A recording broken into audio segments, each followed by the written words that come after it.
बहुत समय पहले एक गांव में 7 भाई और उनकी एक प्यारी बहन रहते थे। उनके माता पिता नहीं थे और बहन ही उनके घर की जान थी। भाई हर दिन जंगल में जाकर शिकार करते और शाम को लौटकर बहन के हाथ का खाना खाते। एक दिन सातों भाई जंगल गए।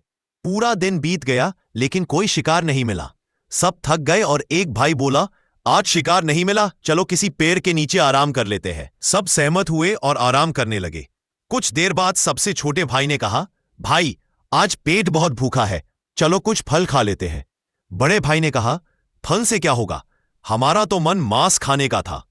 छोटे भाई ने धीरे से कहा, तू क्या करे, अगर शिकार नहीं मिला तो घर चले।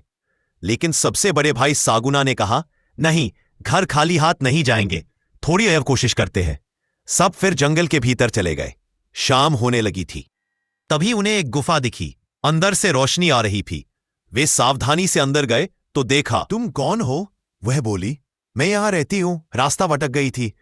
भाइयों को उस पर दया आई और उन्होंने कहा, चलो हमारे साथ, हम तुम्हें अपने घर ले चलते हैं। वह मान गई और उनके साथ घर आई। अगले दिन जब भाई शिकार करने गए तो उन्होंने बहन से कहा, बहन आज हमारी जगह ये लड़की खाना बनाएगी, तुम आराम करो। अगले दिन भी वही हुआ। खाना बेहद स्वादिष्ट। सबको आश्चर्य हुआ कि पहले जैसा खाना इतना स्वादिष्ट अब क्यों लग रहा है। छोटे भाई को शक हुआ। वह अगले दिन घर पर ही छिपकर बैठ गया। जब सब जंगल गए, उसने देखा कि वह युवती खाना बनाते समय सब्जी में कुछ लाल मिलाती है, खून। वह चौंक गया, अरे ये तो जादूगरनी है। उसे याद आया कि जब बहन सब्जी काट रही थी, उसके हाथ में हल्की चोट लगी थी।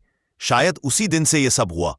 छोटा भाई दौड़कर जंगल में सब भाइयों को बताने गया, भाइयों, वह युवती इंसान नहीं, राक्षसी है। वह हमारे खाने में खून मिलाती है। सभी भाई जल्दी जल्दी घर लौटे। गुफा वाली लड़की उन्हें देखकर डर गई। उसने भागने की कोशिश, पर भाइयों ने उसे पकड़ लिया। उसने सबके सामने सच कबूल किया, मैं राक्षसी हूं। मैं तुम्हारे घर आई ताकि तुम सबको मार सकूं और तुम्हारा खून पी सकूं। सुनकर सब भाई कांप उठे। उन्होंने मिलकर उस राक्षसी को समाप्त किया। लेकिन जब वे घर लौटे तो देखा कि उनकी बहन कहीं नहीं थी। शायद वह डरकर भाग गई थी। छोटे भाई ने कहा, हमारा सबसे बड़ा पाप यह है कि हमने बहन की जगह एक राक्षसी पर भरोसा किया। सब भाई पश्चाताप करने लगे। दिन बीतते गए। धीरे धीरे भाइयों ने अपनी बहन को खोज निकाला। वह पास के गांव में एक बूढ़ी औरत के साथ रह रही थी। भाइयों ने उसे गले लगा लिया और वादा किया कि अब कभी किसी पर आंख बंद करके भरोसा नहीं करेंगे। बहन ने कहा, भाई ये घटना हमें सिखाती है कि सच्चा प्यार और अपनापन खून के रिश्तों में ही मिलता है, किसी अजनबी से नहीं। उस दिन से सातों भाई और उनकी बहन फिर कभी अलग नहीं हुए। कहानी का संदेश, भरोसा हमेशा सोच समझकर करना चाहिए। अपने लोगों की कद्र करो, क्योंकि वही सच्चे साथी होते हैं।